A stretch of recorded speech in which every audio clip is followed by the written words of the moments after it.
जय हिंद साथियों, अगर अभी तक आपने हमारे चैनल सोच से जंग को सब्सक्राइब नहीं किया है तो सब्सक्राइब जरूर करें और बेल आइकन दबाना ना भूलें ताकि हर लेटेस्ट धमाकेदार खबरों की अपडेट आप तक पहुंचाई जा सके।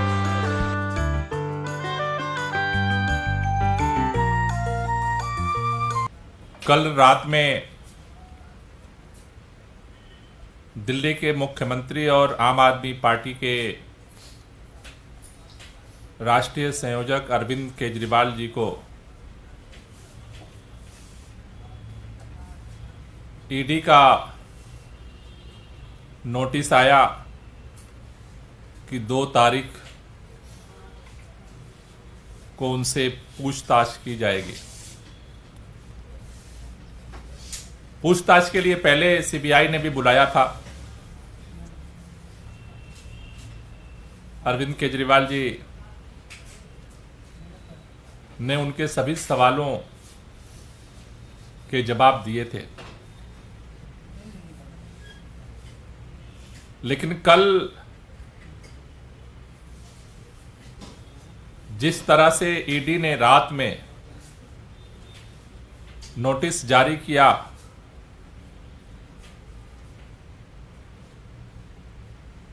वो इस बात को दर्शा रहा है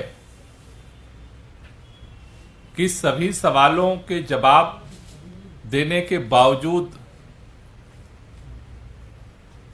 भारतीय जनता पार्टी का जो केंद्र की सरकार का जो आम आदमी पार्टी को खत्म करने का मिशन है, वो अरविंद केजरीवाल जी को गिरफ्तार किए बगैर पूरा नहीं होने वाला। और इसलिए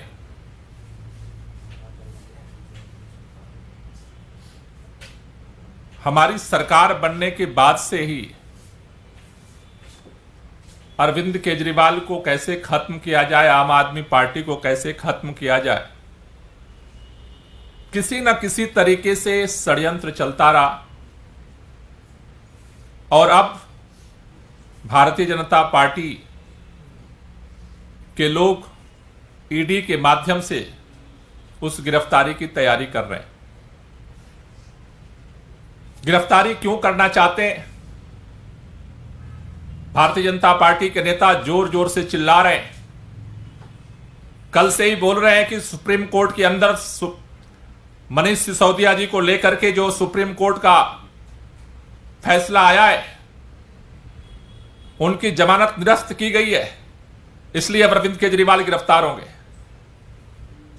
कह रहे हैं सुप्रीम कोर्ट ने जो टिप्पणी की है इसलिए अरविंद केजरीवाल अब गिरफ्तार होंगे।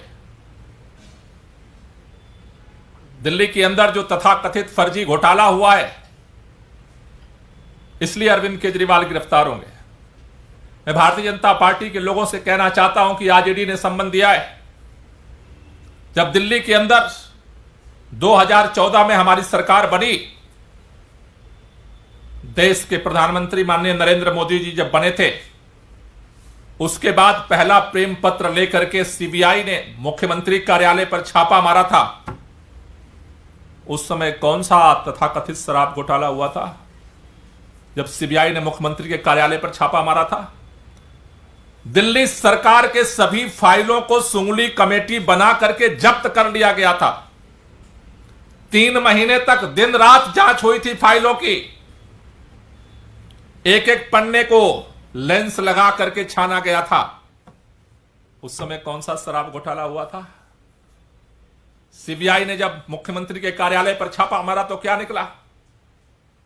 आम आदमी पार्टी खत्म नहीं हो गई। सुंगलू कमेटी ने 3 महीने तक लगातार दिन रात बैठ करके सिविल लाइन में एक एक फाइलों के एक एक लाइन को पढ़ा, खंगाला। उससे आम आदमी पार्टी खत्म नहीं हो गई। दिल्ली के अंदर जब दोबारा ऐसा लगता था भारतीय जनता पार्टी को कि एक बार लोगों ने गलती से आम आदमी पार्टी की सरकार बना दी, 70 में से 67 दे दिया, जिसे इत्तेफाक भारतीय जनता पार्टी के नेता कहते हैं कि इत्तेफाक है। बाई चांस केजरीवाल को लोगों ने मुख्यमंत्री बना दिया। 5 साल हमने काम किया, दोबारा पूरी एड़ी चोटी देश भर के सभी भारतीय जनता पार्टी के नेताओं ने सारी ताकत झोंक दी। जब इस बात का अहंकार था उन्होंने कि पूरे देश के अंदर दुनिया की सबसे बड़ी पार्टी है भारतीय जनता पार्टी, और देश के अंदर उत्तर दक्षिण पूर्व पश्चिम उसका साम्राज्य का विस्तार हो रहा है। दिल्ली के अंदर उनके नाक के नीचे दोबारा इलेक्शन हुआ और उस इलेक्शन में 8 सीट केवल दिल्ली के अंदर उनको नसीब हुई थी। 70 में से 62 सीट अरविंद केजरीवाल को दिल्ली के लोगों ने दिया और दिल्ली के अंदर दोबारा सरकार बनी। दिल्ली के लोगों ने जब एमसीडी की तरफ उनकी विदाई का जब कारवां बढ़ाया, आप सबको इस बात का पता है कि क्या क्या षड्यंत्र किया भारतीय जनता पार्टी ने। एमसीडी का मार्च, पिछले साल मार्च के महीने में एमसीडी का कार्यकाल खत्म होने वाला था। चुनाव आयोग ने प्रेस कॉन्फ्रेंस बुलाई कि एमसीडी के चुनाव की घोषणा होनी है। पत्रकार सभी पहुंचे वहां पर कि आज तिथि की घोषणा होगी। आधा घंटे पहले चुनाव आयोग के पास प्रेम पत्र पहुंचता है और चुनाव आयोग को मजबूरन घोषित करना पड़ता है कि चुनाव पोस्टपोन कर दिया गया। ऐसा कभी नहीं हुआ। उसके बाद फिर क्या षड्यंत्र हुआ कि दिल्ली के तीनों नगर निगम में दिल्ली की व्यवस्था खराब हो रही थी, इसलिए दिल्ली के नगर निगम का एकीकरण करना है। एकीकरण के नाम पर उसका परिसीमन किया गया। परिसीमन के बाद फिर टालते टालते टालते टालते टालते टालते सीबीआई ने मनीष सिसोदिया जी को बुलाया। जेल से डेली लाइव टेलीकास्ट होता था। गुजरात के चुनाव जब हो रहे थे उस समय दिल्ली में एमसीडी का चुनाव घोषित किया गया और फिर भी परिणाम क्या निकला? दिल्ली के लोगों ने एमसीडी से भी भाजपा की विदाई कर दी। कई सारे लोग कहते हैं कि अरविंद केजरीवाल से भारतीय जनता पार्टी को डर लगता है, इसलिए सबसे ज्यादा टारगेटेड तरीके से विपक्ष के ऊपर हमले में सबसे ज्यादा टारगेटेड तरीके से आम आदमी पार्टी के ऊपर हमला किया जा रहा है। सत्ता के अहंकार में समस्त सत्ता की एजेंसियों का दुरुपयोग करके आम आदमी पार्टी को खत्म करने की कोशिश हो रही है। क्यों हो रही है? क्योंकि मैंने कहा कि अगर मसला केवल शराब नीति का होता तो मुख्यमंत्री कार्यालय पे पहले छापा नहीं पड़ा होता, सुंगलू कमेटी ने फाइलों के एक एक लाइन को नहीं खंगाला होता, नगर निगम का एकीकरण नहीं होता, चुनाव आयोग को आधा घंटा पहले चुनाव की घोषणा के लिए बुलाई गई प्रेस कॉन्फ्रेंस में चुनाव पोस्टपोन नहीं करना पड़ता। दिल्ली के अंदर 170 से ज्यादा हमारे विधायकों पर पहले मुकदमा करके उनको तोड़ने की कोशिश हुई। क्यों हो रहा है ये सारा? क्या लेना देना इस सब चीजों का? दो ही चीज दिख रही है। एक, आम आदमी पार्टी इनके नाक के नीचे इस बात का चैलेंज दे रही है और मैं दावे के साथ कह रहा हूं, अरविंद केजरीवाल को भी गिरफ्तार आप करना चाहते हो और आप गिरफ्तार करोगे। आम आदमी पार्टी का हर नेता तिहाड़ के जेल के अंदर अगर आप बंद कर दोगे तब भी आम आदमी पार्टी खत्म नहीं होगी। राख से जो आग पैदा होती है उसका नाम है आम आदमी पार्टी। आम आदमी पार्टी को खत्म करने की बहुत सारी कोशिशें आपने कर ली, आज तक खत्म नहीं हुई है।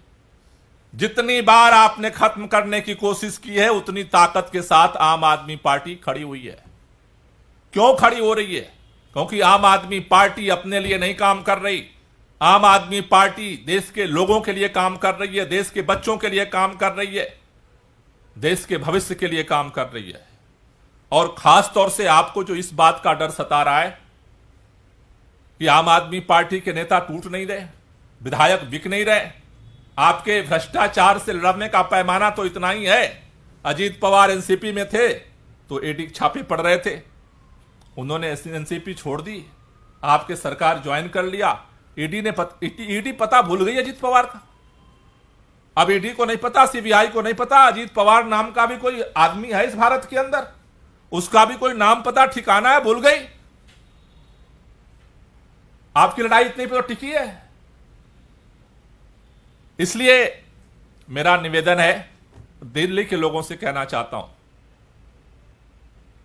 कि आपके लिए यह सरकार, दिल्ली के मुख्यमंत्री अरविंद केजरीवाल हर विपरीत परिस्थितियों में हम काम करते रहें और आगे भी काम करेंगे।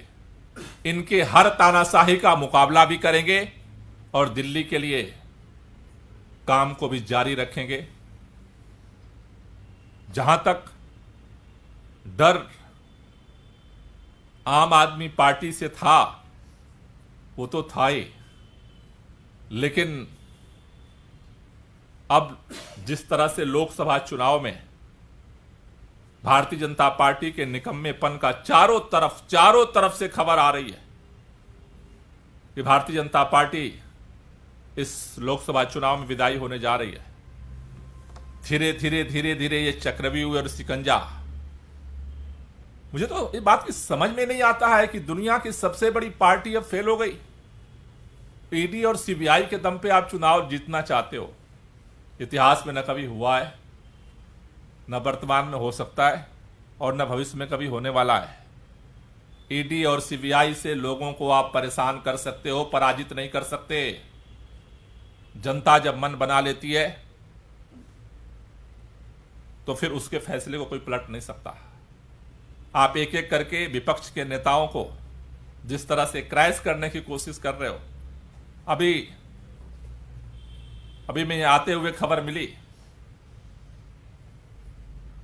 कि लोगों को अलर्ट आ रहे हैं, विपक्ष के नेताओं को। यह भी आश्चर्यजनक बात है कि फोन हैक करने के लिए एप्पल की तरफ से अलर्ट आ रहे हैं और वो सारे अलर्ट जो है विपक्ष के नेताओं को ही आ रहे हैं। मतलब हैकरों को भी पता है कि भाई किसका करना है और किसका नहीं करना है। तो इस विपरीत परिस्थितियों में आम आदमी पार्टी पूरी मजबूती के साथ लड़ेगी, मुकाबला करेगी, हर कुर्बानी देगी इस देश के लिए जो देने की जरूरत पड़ेगी, लेकिन अपनी लड़ाई को हम जारी रखेंगे और अपने अंजाम तक पहुंचाएंगे। Thank you. विपक्ष की बात है, लेकिन मुख्यमंत्री के ओएसडी को भी आया है और आपके सांसद हैं उनको भी आया, राघव चड्ढा को भी।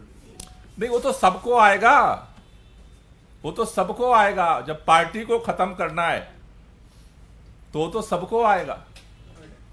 तो स्टेट स्पॉन्सर्ड हैं और सारे विपक्ष वाले हैं, तो विपक्ष वाले स्टेट तो उनको हैक कर नहीं रहा है, तो सत्ता पक्ष कर रहा है और वो दिखा रहा है। एक हर चीज में ये चीज दिख रही है। इतना डर, इतना डर, इतना डर कि आपने मतलब तानाशाही की हर हदें ही पार कर दी हैं। आजादी की लड़ाई के दौरान बहुत सारे नेताओं को अंग्रेज जेल के अंदर बंद कर देते थे, उससे आंदोलन खत्म नहीं हो गया। तानाशाह जब सत्य की लड़ाई लड़ने वालों को जेलों में बंद करने लगे तो समझो कि तानाशाह के अंत का समय आ गया है। सत्य के पराजित होने का समय नहीं है वो।